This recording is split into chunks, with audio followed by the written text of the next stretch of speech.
Hola, ¿qué tal? Muy buenas tardes. Les damos la más cordial bienvenida a este espacio de noticias, corte informativo, hoy que es miércoles 21 de agosto de 2024. Soy Lorena Sánchez Cabrera y tendré el gusto en los próximos minutos de presentarle la información más reciente del Poder Judicial de la Federación junto a mi compañera Eusiris Rostro en la interpretación en lengua de señas mexicana. Hola, Eusiris. Y es así como iniciamos. Paro de labores es un acto de resistencia contra una reforma que pretende dinamitar al Poder Judicial, aseguró la jueza Juana Fuentes Velázquez. La Coparmex se solidariza con trabajadores del Poder Judicial y demanda una reforma que garantice una justicia imparcial. La segunda sala determinó que es procedente la suplencia de la queja en favor de ejidatarios. Desde el primer minuto de este miércoles, juezas y jueces de distrito y magistrados y magistradas de circuito se sumaron al paro de labores que desde el pasado lunes iniciaron trabajadores del Poder Judicial de la Federación en protesta por la reforma judicial. Hemos decidido, junto a cientos de personas juzgadoras comprometidas con la justicia, la suspensión de labores jurisdiccionales de manera indefinida en todo el país a partir de este 21 de agosto, como un acto legítimo de resistencia contra esta reforma y hasta que ésta sea desechada, para dar paso a la construcción de una reforma integral del sistema de justicia a la que sin duda alguna nos sumaríamos. Ante cientos de integrantes del Poder Judicial de la Federación que acudieron a las escalinatas del Palacio de Justicia Federal de San Lázaro, la directora nacional de JUFET, la jueza Juana Fuentes Velázquez, aseguró que el futuro de nuestro país está en juego y no permitirán que la justicia sea sacrificada en el altar del poder. Dijo que la reforma que impulsa el titular del Ejecutivo Federal no solo amenaza a la justicia, sino también a la estabilidad misma de nuestra nación, porque sin una justicia independiente, las inversiones se verán afectadas. Este intento de concentración del poder en una sola persona no solo es una afrenta directa a la independencia judicial, sino también un golpe mortal a la democracia que tantos, antes que nosotros, lucharon por establecer y proteger. Con banderas, pancartas y celulares con luces prendidas, los trabajadores y personas juzgadoras anunciaron que mantendrán este paro inédito hasta que se frene la reforma y se respete la autonomía del Poder Judicial, la división de poderes y la protección de los derechos humanos. Estuvimos esperando que nos hablaran, seguimos esperándolo. Yo espero realmente que las nuevas personas legisladoras, que la presidenta electa reflexionen del momento histórico que estamos viviendo, de la oportunidad histórica de hacer una modificación real para el beneficio del pueblo del sistema de justicia. Al menos yo siento mucho júbilo, siento una gran alegría que los titulares, que los jueces, que los magistrados hayan tomado la valiente decisión de sumarse a un movimiento que inicialmente lo entablamos los trabajadores, pero que considero que es una causa que en todo el Poder Judicial tenemos la obligación de defender en unidad. El paro se mantendrá hasta que sean atendidas sus peticiones por parte de los legisladores. Y justamente ahora nos enlazamos con nuestra compañera Laura Murillo, quien nos tiene la información de cómo se vive este paro de labores en las distintas sedes del Poder Judicial de la Federación, aquí en la capital del país. Muy buenas tardes, Laura, adelante con tu reporte. Muy buenas tardes, comentarte que a las 8:30 de la mañana, trabajadores de la Suprema Corte de Justicia de la Nación del edificio sede se unieron a la manifestación pacífica en la defensa del Poder Judicial. Dijeron estar cansados de los constantes insultos y descalificaciones del titular del Ejecutivo hacia las y los trabajadores que deciden defender sus derechos. Vamos a escuchar. Las y los trabajadores libres por convicción, por solidaridad, por respeto, por empatía hacia los demás, hacia lo que se nos está haciendo, hacia esta vejación y violación. Ya basta de que se nos llame paleros, corruptos, que se nos esté denostando todos los días en la mañanera, ya estamos cansados. El planteamiento es que aquí no hay un paro hasta este momento, es una manifestación solidaria. A las 9 de la mañana retomaron sus actividades con normalidad. Asimismo, en este tercer día de paro al que se unieron jueces y magistrados, hemos estado recorriendo los edificios del Poder Judicial y en cada uno de ellos trabajadores siguen haciendo acto de presencia. Ellas y ellos lamentan que la reforma responda a una venganza presidencial por no estar de acuerdo con decisiones tomadas por la Corte y juzgadores federales. Vamos a escuchar. ¿Por qué consideramos que es una venganza política? Porque se le obligó a que fueran vacunados los niños con incapacidades en la pandemia, porque se le obligó a que diera medicamentos a los niños con cáncer, porque se le dijo que no destruyera la selva, que no destruyera los mantos acuíferos, que no se robara las afores. Eso es lo que ha dicho el Poder Judicial. Es una venganza política. Es el reporte que tenemos al momento.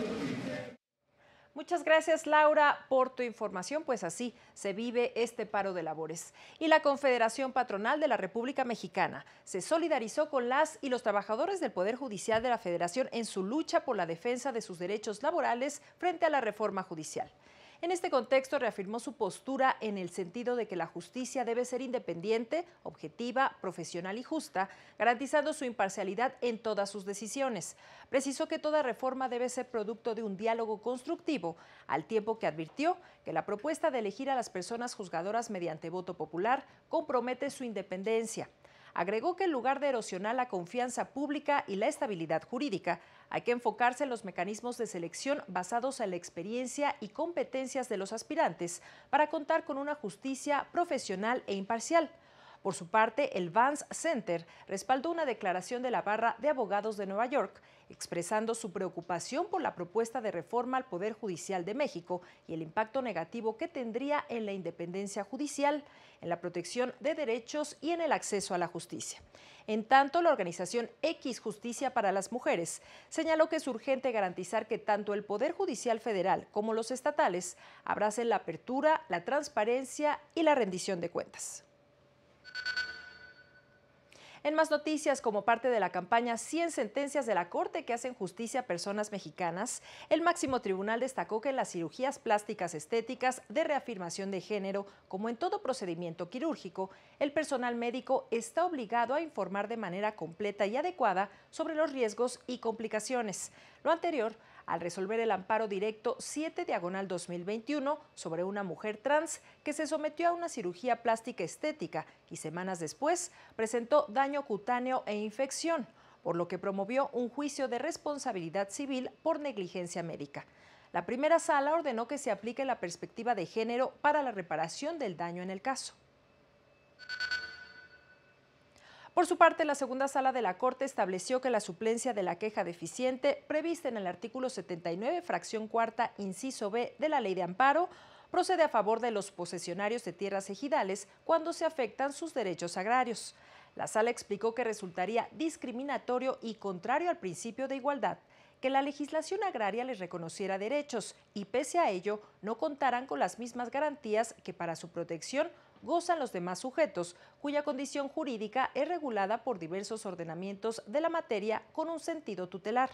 Por tanto, cuando en juicios de amparo puedan afectarse derechos agrarios de posesionarios de tierras ejidales, la litis habrá de resolverse dentro del espectro protector que para tal efecto ha sido reconocido por la Constitución y la Ley de Amparo, por lo que deberá suplirse a su favor la deficiencia de la queja de los conceptos de violación o agravios, lo que es congruente con la jurisprudencia que al respecto emitió esta sala. En México no se ha llevado a cabo ningún ejercicio efectivo de memoria, debido a que la violencia es permanente y porque no se ha garantizado antes el derecho a la verdad en casos de violaciones graves a derechos humanos. Así lo aseguró la investigadora Alicia de los Ríos, activista e investigadora de la Universidad de Chihuahua, al participar en la 7ª sesión de la Cátedra de Derechos Humanos, Reflexiones Contemporáneas sobre la Persona y la Sociedad. La memoria, pues en México no la podemos pensar como si la pensáramos en otro país, ¿no? Es decir, estamos haciendo memoria y estamos recordando en medio del conflicto. No ha habido en nuestra historia reciente de México ningún punto que nos diga aquí se acabó la violencia y acá empezamos a recordarla, ¿no? O a conmemorarla. En esta sesión, que se llevó a cabo en el Auditorio José María Iglesias de la Suprema Corte, las y los especialistas hablaron sobre las disputas de la construcción de memoria. Aseguraron que la memoria es un pilar transversal de la justicia transicional, que está conformada por verdad, justicia, reparación y no repetición. El no vincular estas acciones de memoria con esos 4 pilares hace que la memoria se vuelva abstracta y simbólica. Y eso genera un espacio de enorme oportunidad de violencia para las víctimas, donde terminan recibiendo solo acciones simbólicas de memoria que, lejos de repararlas, las vuelven a victimizar. El primer tribunal colegiado en materia administrativa del Tercer Circuito estableció que los protocolos para juzgar con perspectiva de género y discapacidad de la Suprema Corte son reglas mínimas que deben aplicar las personas juzgadoras. Precisa que si bien es cierto que no constituyen criterios obligatorios para los órganos jurisdiccionales, también lo es que los lineamientos que contienen se sustentan en tesis de jurisprudencia y aisladas del Tribunal Constitucional, mismos que sirven para resolver asuntos que involucren cuestiones de discriminación por condiciones de género o por situaciones de vulnerabilidad. Agrega que son herramientas interpretativas que permiten la funcionalidad del Catálogo Constitucional de Derechos Humanos, favoreciendo en todo momento la protección más amplia, conforme al principio pro persona, y por ello, más que orientadores, es necesario utilizarlos para resolver casos de personas en condiciones de vulnerabilidad y garantizar su derecho de acceso a la justicia. Es momento de hacer una pausa, pero regresamos con más noticias a Corte Informativo. No se vaya.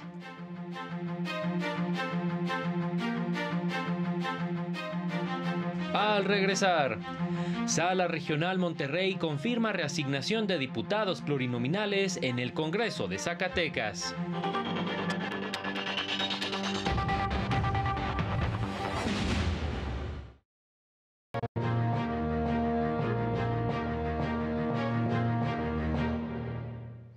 Gracias por continuar con nosotros. Seguimos con las noticias. La responsabilidad patrimonial de las autoridades puede estar relacionada con la violación de nuestros derechos, por lo que están obligadas a una reparación integral, especialmente ante condenas injustas. Ese es el tema que abordan especialistas en el nuevo episodio del podcast Te Escuchamos del Consejo de la Judicatura Federal, en el que también analizarán criterios de la Suprema Corte y de la Corte Interamericana de Derechos Humanos en la materia. Puede escucharlo de manera gratuita en la plataforma de música Spotify y en el canal de YouTube del Consejo de la Judicatura Federal.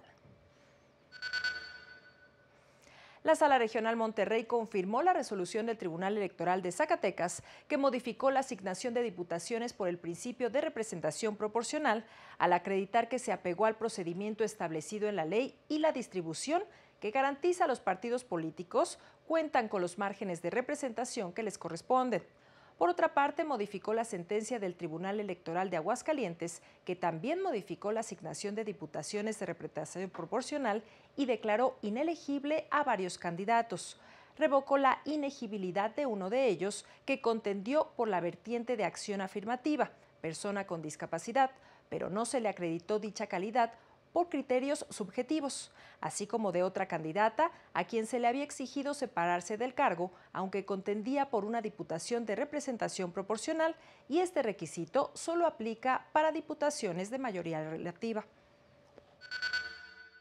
El punto en el asunto de Aguascalientes es que fue el Tribunal Electoral, ninguna de las partes, ningún otro candidato, el Tribunal Electoral tomó una acción oficiosa de buscar en internet, en revistas, en no sé dónde más, en sitios públicos. Me parece, de verdad, y lo quiero decir, los tribunales no podemos hacer ese tipo no podemos tomar ese tipo de acciones proactivas porque hacemos un desbalance en el equilibrio de las partes.